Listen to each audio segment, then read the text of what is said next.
What's up guys, it's me G-Mag. You turn on the face priority autofocus is quite simple.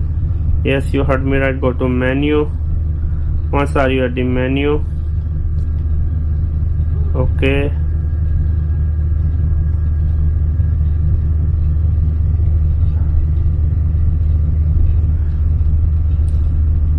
go scroll down.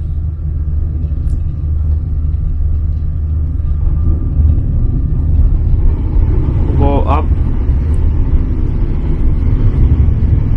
Okay, where the hell we go? Okay, image stabilizer.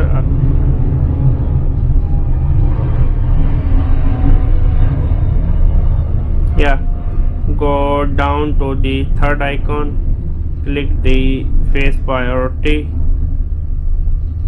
focus on face or eyes, focus on face. Yeah, go to click the face priority. It was me, G-Mag. Subscribe and bye.